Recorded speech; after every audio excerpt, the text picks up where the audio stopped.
우리가 밝힌 대림의 한 개의 촛불이 주님을 향한 우리의 기도가 되고 하나님이 우리에게 주신 응답의 아름다운 촛불이 되기를 축원드립니다.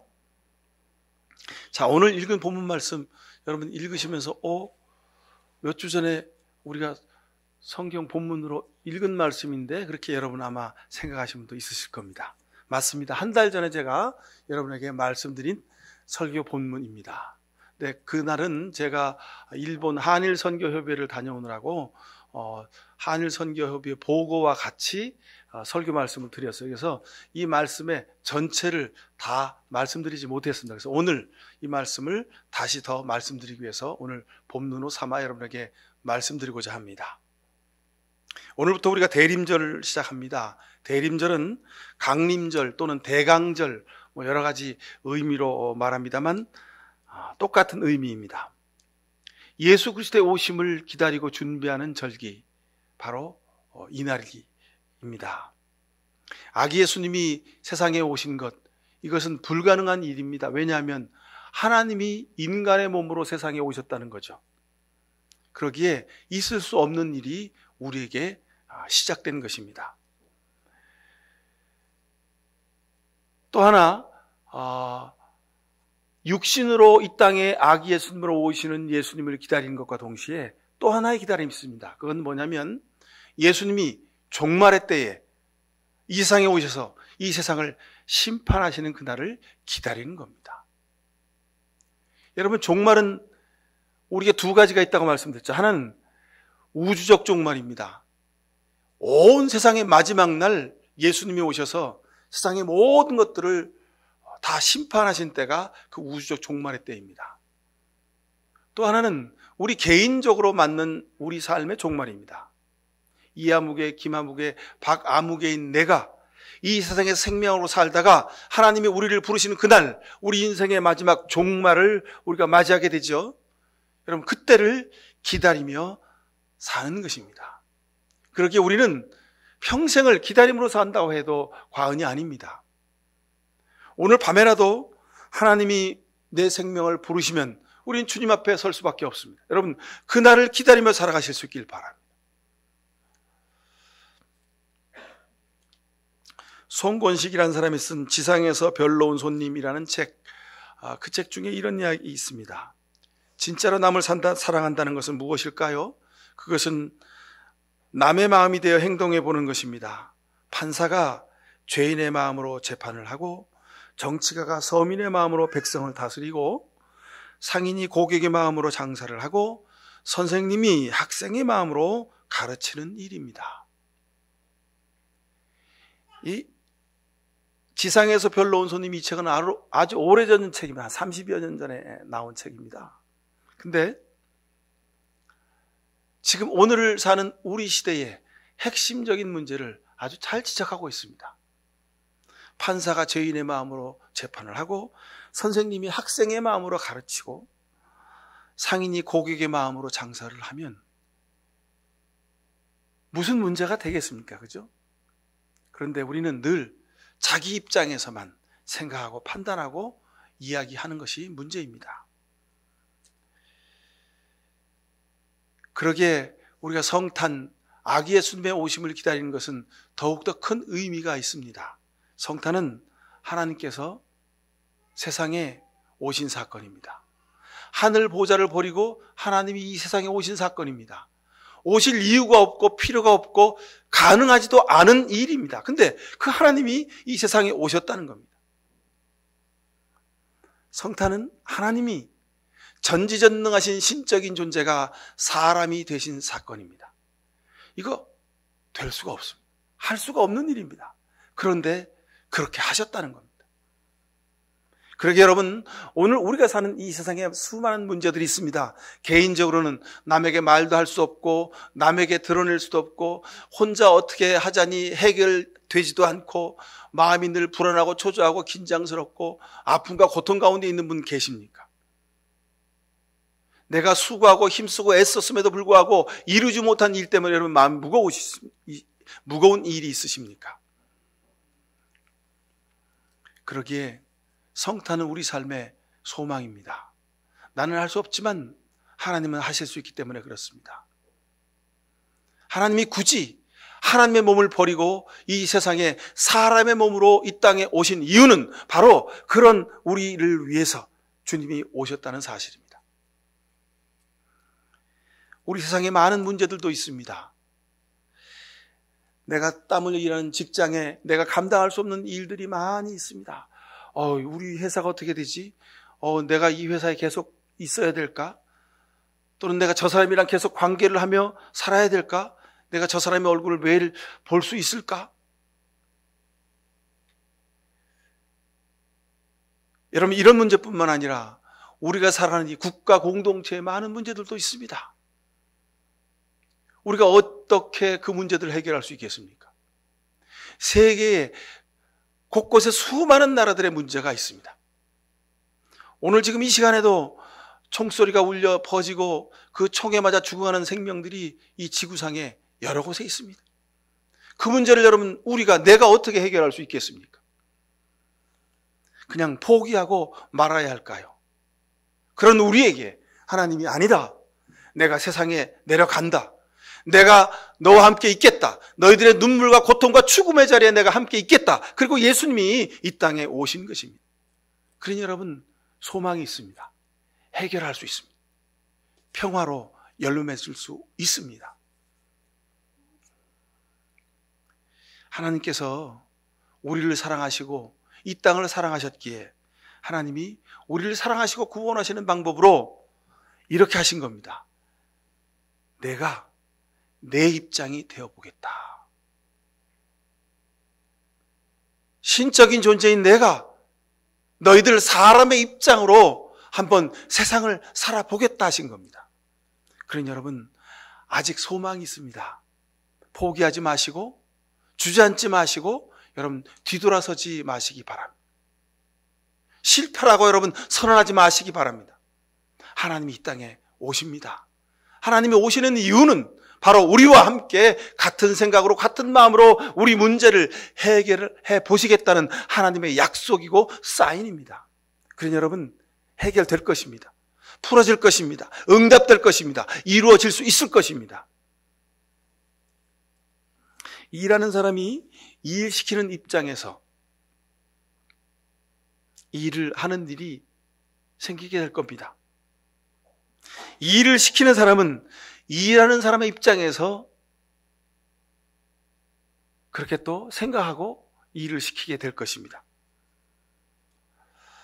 그러면 상대의 마음으로 일을 시키고 일을 하게 되면 우리가 일하는 일터도 우리가 살아가는 삶의 모든 문제도 해결되지 않겠습니까? 부모가 자식이 무슨 생각을 하고 있는지 자식의 마음이 되어 보아야 합니다, 여러분. 자식인 우리는 또 부모의 마음이 돼 보아야 합니다. 그래야 왜 부모님이 불편해하고 힘들어하고 왜 눈물 흘린지를 알게 되지 않겠습니까? 남편이 아내의 마음이 되어보고 아내가 또 남편의 마음이 되어보길 바랍니다. 이것이 성탄의 기다림의 의미입니다. 그래야 서로를 귀히 여기고 불쌍히 여기고 긍휼히 여길 수 있습니다. 아유, 저 사람이 나 때문에 저렇게 힘들었구나. 아유, 저 사람이 나 때문에 저렇게 고생을 했구나. 아, 저 사람이 나 때문에 저렇게 속상했구나. 알 거 아닙니까? 그래야 부부간에 마음이 통하고 부부간에 마음이 통해야 가정에 기쁨이 웃음이 넘치게 될 거 아닙니까? 그래야 자식들이 부모의 그런 모습을 보고 웃고 믿음직하게 살아갈 수 있지 않겠습니까?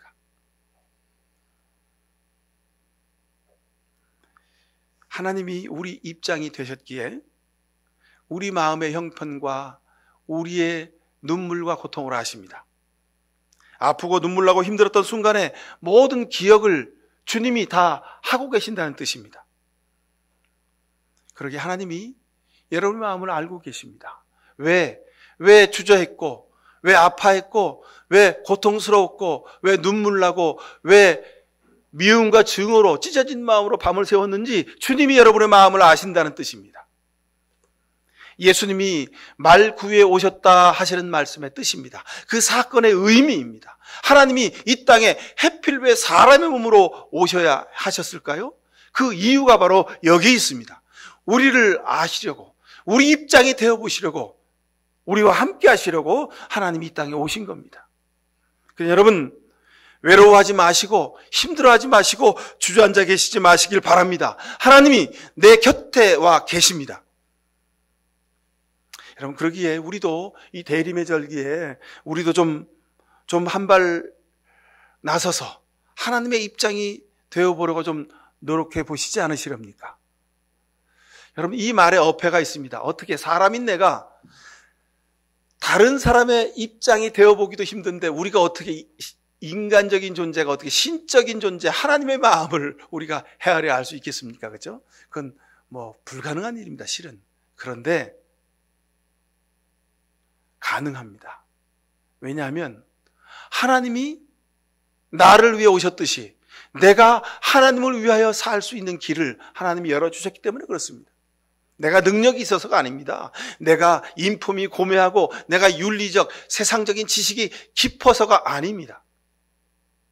하나님 날 위해 오셨습니까? 어찌 날 위해 오셨습니까? 내가 그렇게 값어치가 있습니까? 내가 그렇게 소중한 존재입니까? 그런 질문을 하노라면 그 질문의 대답으로 하나님이 우리의 마음을 열어주시기 때문에 그렇습니다. 그러면 세상에서 육신으로 정말 늘 욕심과 세상의 애증으로 살고 있는 우리지만, 육신의 눈으로 눈에 보이는 것에만 연연하며 사는 우리지만, 그럼에도 불구하고 하나님이 우리의 영의 눈을 열어주셔서 우리가 저 높고 높은 하늘 보좌에 계신 그 하나님의 마음을 헤아릴 수 있게 되다라는 것입니다. 그래서 하나님이 그렇게 하셨구나. 하나님이 그래서 내 앞길이 이렇게 막히게 하셨구나. 하나님이 그래서 내가 이렇게 아픔과 고통으로 눈물 나게 하셨구나. 그래서 내가 저 사람 때문에 내가 상처받고 고통받으며 하나님이 예수 그리스도의 십자가의 그 아픔을 내가 몸소 알게 하셨구나.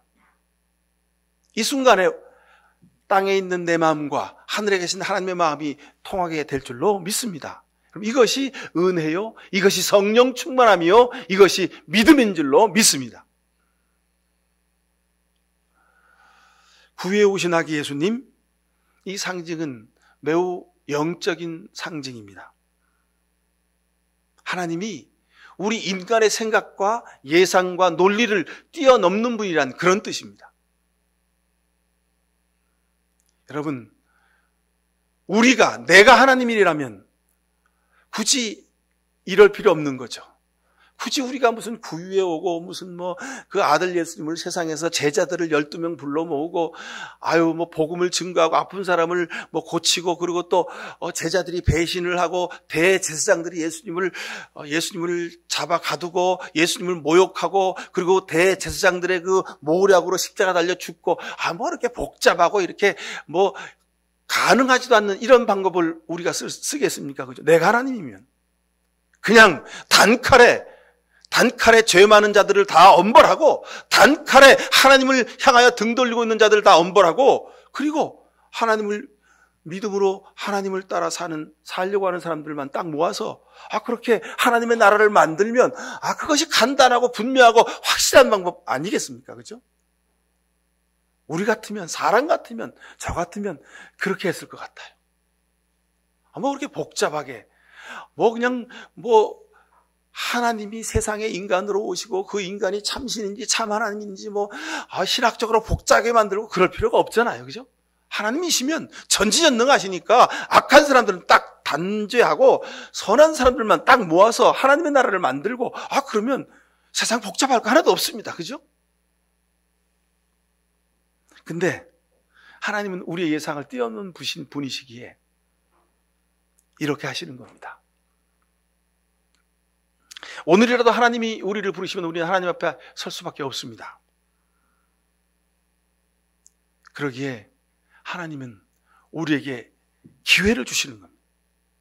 구유에 오신 아기 예수님을 통해서 우리에게 기회를 주시는 겁니다. 선악의 판단은 하나님이 마지막 때 하시겠다는 겁니다.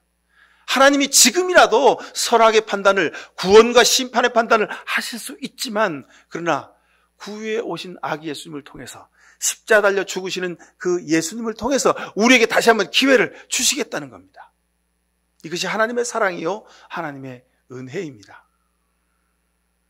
그러기에 우리가 성경을, 문자적 해석 방법을 뛰어넘어 성경을 묵상하고 성경을 생각하며 기도해야 하는 이유가 여기 있습니다. 여러분, 세상을 사는 인간의 삶이 전부 똑같지요. 살다 보면 좀 보수적인 사람이 있는가 하면 좀 진보적인 사람이 있습니다. 창조적인 사람이 있는가 하면 전통적이고 관습을 중요시 여기는 사람이 있습니다. 판단 중심적인 사람이 있는가 하면 판단이 아니라 왜 그 사람이 왜 그런 잘못된 일을, 그 사람이 왜 선한 일을, 그 사람이 왜 눈물을 흘리고 왜 기뻐하는지를, 그 원인과 동기를 중요시하는 그런 사람이 있습니다. 새로운 것에 쉽게 마음을 주지 않는 사람이 있는가 하면 늘 새로운 것을 추구하며 살아야 삶의 기쁨이 충만한 사람들이 있습니다. 새로운 것이 늘 마음에 안 드는 사람은요, 새로운 것이 오면요 불안합니다. 새로운 사람 만나면요 마음의 문이 딱 닫혀요. 새로운 일을 만나면요, 이게 또 무슨 일이야? 그러고 그냥 눈앞이 막 눈이 그냥 이렇게 막 크게 뜨여집니다. 야, 이게 무슨 일이지? 그리고 막 불안하게 하기 시작합니다. 여러분은 어떤 유형의 사람들이십니까? 새로운 것에 쉽게 마음을 주는 분입니까? 아니면 새로운 것에, 새로운 사람한테 쉽게 마음을 주지 않는 분이십니까? 마음이 개방적이어서, 삶의 태도가 개방적이어서 누구와도 잘 어울리는 분입니까? 아니면 새로운 사람 만나면 괜히 주눅이 들고 입이 딱 담아지고 마음의 문이 척 닫히는 그런 분이십니까? 매사에 자기가 모든 일을 앞장서서 일을 해야 되는 분입니까? 아니면 나는 앞장서는 일은 도대체 난 그냥 할 수가 없어. 누가 하는데 그냥 뒤따라가는 거지 뭐 나는. 뭐 그런 생각을 가지고 있는 분이십니까?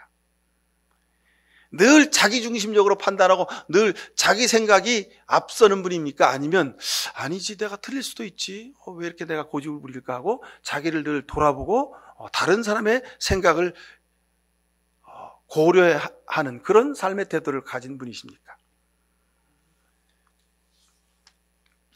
여러분, 우리가 많은 사람을 만나고 살죠? 그런데 만날 때마다 우리는 그 사람을 판단합니다. 그죠? 근데 반대로도 똑같습니다. 그 사람도 나를 늘 판단합니다. 근데 중요한 것은 여러분, 절대로 사람을 판단하면 안 됩니다. 늘 여러분, 윤리적인 의식이 많은 사람일수록 사람을 보면 저 사람은 좋은 사람, 저 사람은 나쁜 사람, 저 사람은 착한 사람, 저 사람은 악한 사람, 그렇게 사람을 나누는 사람들이 많습니다. 이런 사람들이 대부분 어떤 사람들입니까? 믿음 좋은 사람들이 그런 판단을 많이 합니다. 이 사람은 하나님이 기뻐하는 사람, 이 사람은 하나님이 싫어하는 사람. 이게 신앙적으로 도움이 될 것 같은데 이게 우리 신앙생활 하는데 큰 걸림돌이 되기도 합니다. 한때 유행했던 MBTI 검사 여러분 아시죠? 사람의 유형을 16가지로 나눕니다. 칼 융의 심리 이론을 자기 주도적으로 이렇게 문답을 하도록, 내가 질문을 읽고 내가 답을 하죠. 그죠? 쭉 답을 하면 마지막에 점수가 나오고 그 점수에 따라서 사람의 유형을 16가지로 착 구분해 줍니다. 그런데 얼마나 편합니까? 우리 교회만 해도 수십 명이 있고, 우리 회사에 가도 수십 명, 수백 명의 사람이 있고, 대한민국에 5천만이 사는데 그 사람들의 성격 유형을 16가지로 딱 구별해 주니까 참 좋아요. 그래서 병원, 학교, 군대, 회사 이런 데서 사람의 유형을 판단할 때 아주 좋은 도구로 쓰이죠. 그래서 이 사람은 외향적인 사람, 내향적인 사람, 또는 감각적인 사람, 직관적인 사람, 또는 사고 중심적인 사람, 감정 중심적인 사람, 이렇게 사람의 유형을 나누게 됩니다. 근데 여러분, 이것에 함정이 있습니다. 여러분, 사람마다 얼굴이 다 다르잖아요. 그죠? 지문도 다 다르죠. 이 말은 사람마다 마음도 다 다르다는 뜻입니다. 16가지가 아니라요, 우리 대한민국 5천만 있으면 5천만 개의 성격 유형이 있다 해도 과언이 아닙니다. 근데 그걸 16가지로 나눌 수 있다? 여러분, 이것은 너무도 천편일률적인 구분 방법이라고 할 수 있습니다. MBTI 성격 유형의 16가지는요, 사람의 필요에 따라서 그냥 16가지로 나눌 수 있다. 그렇게 간단히 정의한 겁니다. 인간 삶의 모습은 너무도 다양합니다. 그러니 16가지로 나눌 수가 없습니다. 우리 세상에 사는 사람들의 숫자만큼 있을 수 있다는 겁니다. 근데 중요한 것은 사람을 그렇게 16가지로 나누듯이 우리도 살아가는 삶의 모습 속에서 사람을 대하고 이 일을 만날 때마다 우리는 늘 판단을 합니다. 이 사람은 이 일은 이런 일이고 이 사람은 이런 사람이고 그렇게 우리가 판단을 합니다. 오늘 성격도 오늘 성경에 나와 있는 말씀도요 똑같습니다. 근데 하나님은 판단 기준이 좀 다르시다는 것을 볼 수 있습니다. 세상 사람들은 자기 기준으로 선악을 좋은 거 나쁜 것을 구별하고 또는 16가지로 사람을 구별하기도 하지만 그러나 하나님의 판단 기준은 다르다는 겁니다. 본문에는 두 종류의 사람이 나옵니다. 두 종류의 사람. 34절에 내 아버지께 복을 받을 사람들과 41절에 보면 저주받을 사람들, 이 두 부류의 사람이 나온다는 겁니다. 두 부류의 사람들의 가장 중요한 차이는 이겁니다. 스스로 판단하지 않고 사는 사람들 한 부류가 있습니다.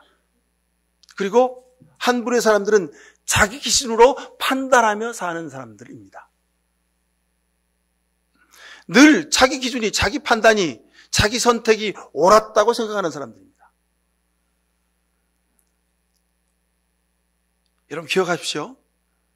내가 판단하는 그 판단으로 판단을 받는다고 말씀하셨습니다.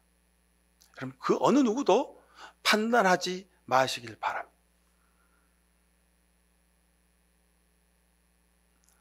(37절을) 보십시오. 주님, 우리가 언제 주님께서 줄이신 것과 목마르신 것을 보고 드릴 것과 마실 것을 들었습니까? 우리가 그런 적이 없는데요. 43절 44절 보십시오. 똑같은 말인데 똑같은 단어인데 뉘앙스가 정반대입니다. 아니, 주님이 언제 주님이 줄이셨고 주님이 언제 옥에가 지셨고 목마르셨습니까? 그렇게 또 묻고 있습니다. 43절 44절 보면 주님이 이렇게 말씀하십니다. 너희는 내가 나그네로 있을 때 헐벗고 굶주릴 때 목마를 때 병들었을 때 감옥에 갇혀 있을 때 모른 채 했지 않냐? 이렇게 말씀하십니다. 주님 무슨 섭섭한 말씀을 그렇게 하세요? 우리가 주님을 위해서 헌신하고 우리가 주님을 위해서 충성한 것을 모르신다는 말씀이세요? 자, 여러분들은 어떤 입장의 삶을 살고 계십니까? 중요한 것은 오늘 성경은 우리에게 이렇게 말씀하시는 겁니다. 내 입장, 내 생각, 내 판단을 넘어서는 분이 하나님이시라는 겁니다. 사람의 판단, 세상적 관점을 넘어서는 분이 하나님이십니다. 그러니 여러분, 그 하나님의 생각, 하나님의 관점에 순종하며 살아가실 수 있길 바랍니다. 이것이 대리임절을 살아가는 우리 삶의 영적인 훈련의 중요한 주제입니다. 우리가 생각하기에, 내가 생각하기에 우리는 늘 그렇게 말하는 습관이 있습니다. 내가 생각하기에는 이것이 좋을 듯 싶습니다. 내가 판단하기는 이렇게 해야 합니다. 내가 보기에는 이렇게 하는 것이 좋습니다. 우리는 늘 그렇게 말하며 삽니다. 그래서 내가 생각하기에 나는 예수 믿노라고, 내가 생각하기에 나는 그래도 믿음으로 살았다고, 내가 생각하기에 그래도 나는 하나님이 기뻐하는 삶을 살았다고 그렇게 우리가 판단했는데 주님 앞에 섰더니 하나님이 내가 너를 도무지 알지 못한다 말씀하실 수 있다는 겁니다. 여러분, 그러니 이 대림절기에는 내 고집과 내 판단을 내려놓고 사실 수 있기를 바랍니다. 이 말은 거꾸로 얘기하면 하나님도 하나님의 자리를, 하나님의 그 높으신 하나님의 능력을, 하나님의 권위를 다 버리고 이 땅에 오셨다는 겁니다. 그러니 여러분들도 이 세상 살면서 우리가 끝까지 고집할 게 무엇이 있습니까? 아유, 내가 다른 건 다 돼도 이거는 내가 포기 못한다고. 여러분 그런 일 있으시죠? 내가 다른 사람은 다 용서 못해도, 다른 사람은 다 내가 용서해도, 아유, 내가 저 인간은 용서 못하지. 여러분 그런 상대가 있으십니까? 있죠, 여러분. 아유, 내가 다 양보해도 내가 이건 양보 못하지. 여러분, 절대로 양보 못하는 것이 여러분 속에 있지 않습니까? 그죠? 이 고집과 내 기준과 내 판단을 내려놓는 이 대림의 절기 되실 수 있길 바랍니다. 하나님의 평가 기준은요, 내가 적은 일에 신실했다 이렇게 말씀하십니다. 이 적은 일이란요, 다시 풀어서 말하면 남은 관심하지 않는 일, 남은 신경 쓰지 않는 일, 남은 대수롭게 여기지 않는 일입니다. 그러니 내 판단의 기준에 들어있지도 않아요. 저건 하나만한 거예요. 그러니까 내가 관심하지도 않았고 하지도 않았어요. 그러기에 하나님은 이걸 보기 원하신다는 겁니다. 본문 40절과 45절입니다. 주님이 가장 기뻐하시는 삶의 태도가 여기 있습니다. 주님이 언제 굶주린 것이나 목마르신 것이나 감옥에 갇힌 것을 돌봐드리지 않았습니까? 지극히 보잘것없는 사람 하나에게 하지 않은 것이 곧 내게 하지 않은 것이다 말씀하십니다. 글쎄요, 여러분, 지극히 보잘것없는 사람, 하찮은 사람, 내가 생각하지 않아도 되는 사람, 내가 신경 쓰지 않아도 되는 사람, 내가 돌보지 않아도 되는 사람, 내가 도와주지 않아도 되는 사람, 내가 신경 쓰지 않아도 되는 사람, 그 사람한테 안 한 것이 하나님에게도 하지 않은 것이라고 말씀하시는 겁니다. 여러분, 다시 한번 생각하십시오. 내가 생각하는 기준, 내가 판단하는 것들이 100% 잘못되었음을 오늘 성경은 우리에게 말씀하고 계십니다. 여러분, 주님이 오늘 밤에 우리를 부르셨는데 내가 지금까지 살아온 삶의 기준이, 판단이, 태도가, 삶의 방향이 100% 잘못되었다면 여러분 어떻게 하시겠습니까? 이처럼 불행한 일이 어디 있습니까? 이처럼 안타까운 일이 어디 있겠습니까? 나는 모른다. 나는 관심하지 않는다. 아유, 나는 신경 안 쓴다. 나는 무시하고 모른 체하고 지나온 그 사람, 그 일, 그 대상이 하나님이 가장 소중히 여기는 것이라면 여러분 어떻게 하시겠습니까?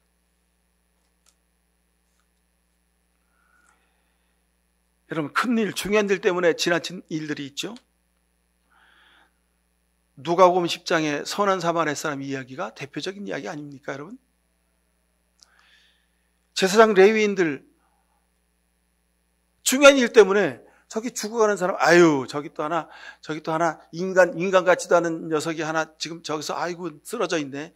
아이고, 저 화상은 또 왜 저런데? 그리고 그냥 한마디 하고 그냥 지나간 거예요.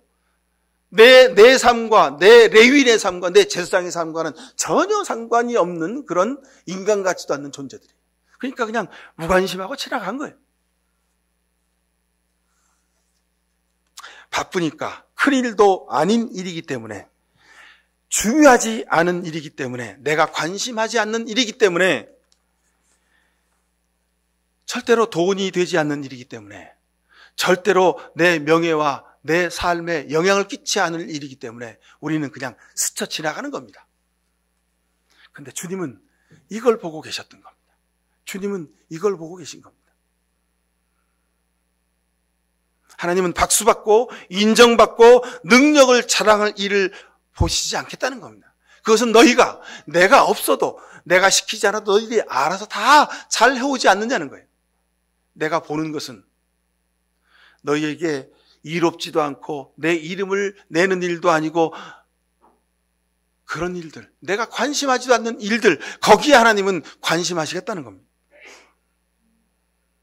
적은 일, 작은 일, 남이 신경 쓰지 않는 일, 여러분 이런 일에 신실하실 수 있길 바랍니다. 내가 배고프고 목마르고 병들고 아파하고 감옥에 갇히고 병들었다. 하나님이 배고프고 하나님이 병들고 하나님이 감옥에 갇힐 일이 있습니까? 그죠? 일어날 수 없는 일입니다. 그런데 하나님이, 예수님이 배고프고 헐벗고 굶주리고 감옥에 갇히고 병드셨다는 거예요. 여러분, 우리 인식의 전환이 있어요. 우리 시각의 전환이 있어요. 우리 생각이 180도 달라져야 된다는 말입니다. 여러분, 이 대림의 절기에 주님 십자가 바라보고 그리고 예수님의 구유를 바라보면서 우리 생각을 180도 바꾸어서 생각하는, 기도하는, 살아가는 우리 모두 되실 수 있기를 간절히 축원을 드립니다. 기도하십시다.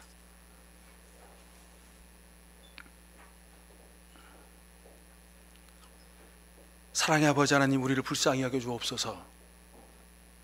우리가 생각한 일, 우리가 값어치 있다고 생각한 일, 우리가 좋다고 여기는 일들, 그것이 혹시 내 이름만을 위한 일인지 두렵습니다. 하나님이 적은 일에 충성하라고 하셨는데, 아버지, 적은 일에 충성하는 우리가 되기 원합니다. 남이 알아주지 않는 일, 남이 돕지 않는 일, 이런 일을 위하여 우리가 충성할 수 있도록 은총을 베풀어 주옵소서. 예수 그리스도 이름으로 기도하옵나이다. 아멘. 우리의 생각과 기준과 판단을 바꾸도록 하시니 감사합니다. 하나님이 하늘 보자 버리고 이 땅에 인간의 몸으로 오신 것처럼 우리도 우리의 생각과 기준과 판단, 우리 교만한 모든 것들을 내려버리고 아기 예수님의 뒤를 쫓아 살겠습니다.